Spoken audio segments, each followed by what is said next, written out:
welcome to this week's edition of World Crisis Radio. This is Webster Tarpley speaking to you from Washington, D.C.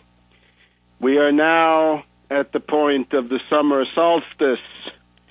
This is the point where the so-called alleged Arab Spring, in reality a wave of color revolutions, putsches, destabilizations, and similar attacks. We are at the point where the Arab Spring, so-called, turns into a long, hot summer of warfare. The Arab Spring about to transform itself fully into a long, hot summer of war. Following the model of 1848, as we will discuss towards the end of the program, Obama is now waging 5 wars and counting.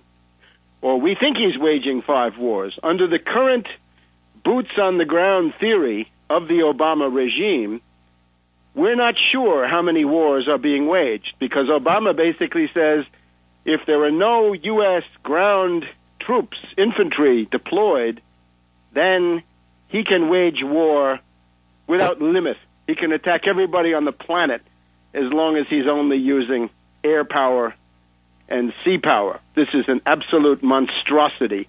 All of you out there, when I warned you 3 years ago plus, 3 years and 3 or 4 months ago, that Obama was a warmonger, a Wall Street puppet, a union buster, an arrogant elitist from the foundations, an oligarch who hated working people of any color.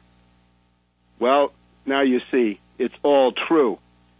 5 wars and counting, and we're beginning to see signs of imperial overstretch, of logistical breakdown, as well as political breakdown in this system. And the people who are holding on in places like Libya are encouraged by the disarray they see in the imperialist camp, both politically and logistically.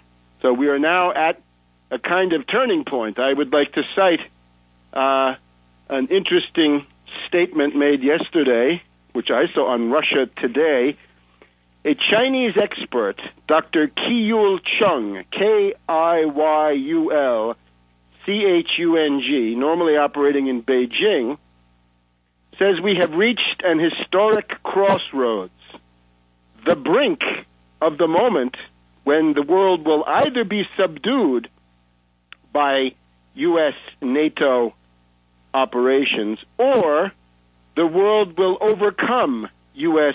NATO operations, overcome the U.S.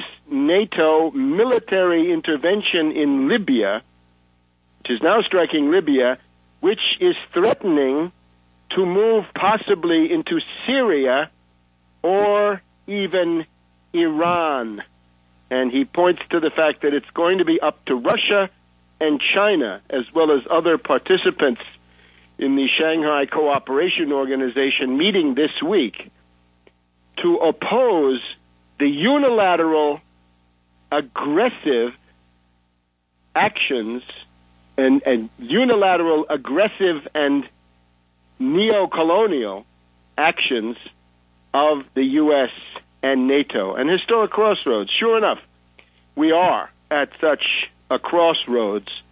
And now as we look towards the Middle East, initially the hottest momentary situation, Syria, the underlying threat, I think, is primarily still Pakistan by far. But when we get to Syria and Iran, we're getting into another center of crisis, another focus of world crisis of colossal proportions, to be sure. And what it illustrates is the worldwide rampage of the CIA, the indiscriminate, insane flight forward of a dying, moribund imperialism with a degenerate, crackpot, incapable, incompetent ruling class.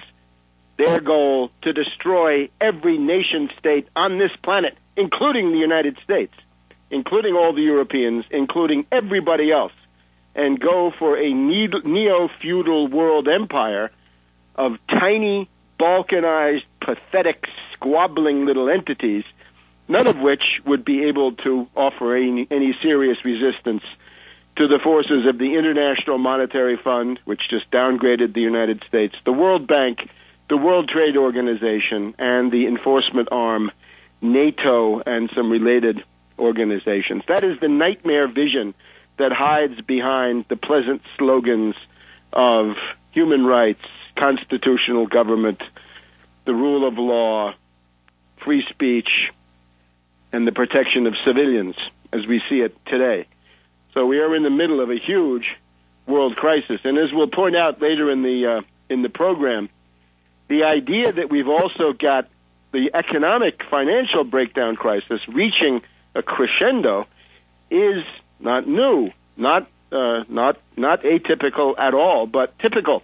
We're told now that Greece, this is now the hype line coming from the hedge fund hyenas and the asset strippers, that Greece is the new Lehman Brothers. Greece is the new Lehman Brothers, but of course for Europe, for the euro, for the opposition, for the only alternative to the dollar at the moment, that the euro is going to be brought down by the speculative attack on Greece and by the bankruptcy of Greece, which is going to hit European banks, but don't look now. It's about $125 billion of credit default swaps from Wall Street that is also involved on the European banks.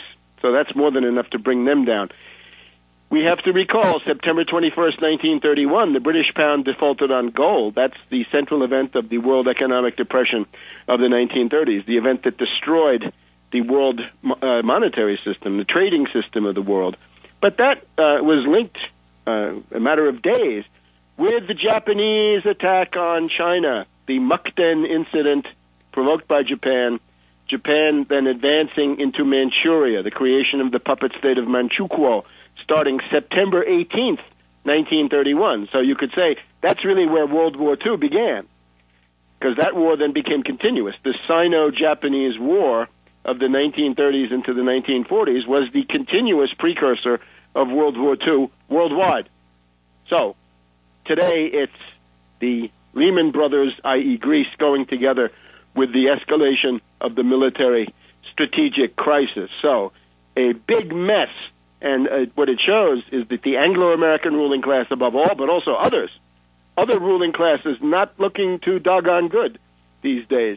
They need to be replaced by people who have some idea of economics, the American system, statecraft, the methods of Plato, Machiavelli, Leibniz, the promotion of science. That's what the broadcast is trying to promote. Now, we've got the very ominous hyping of the Syrian crisis. The CIA has chosen to send in a notorious Hollywood degenerate, Angelina Jolie, whose reported substance abuse and other squabbles in her marriage fill the supermarket tabloids from week to week, is reported to have turned up at the Turkey-Syrian border, and there's speculation rife what she's really doing there. We won't go into that.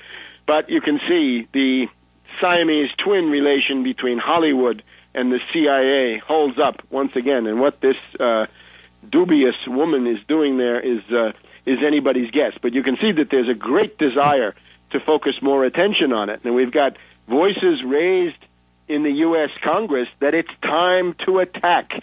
Senator Lindsey Graham from South Carolina, an unregenerate, unreconstructed warmonger, says we're not there yet, but we've got to let Assad know that all options are on the table.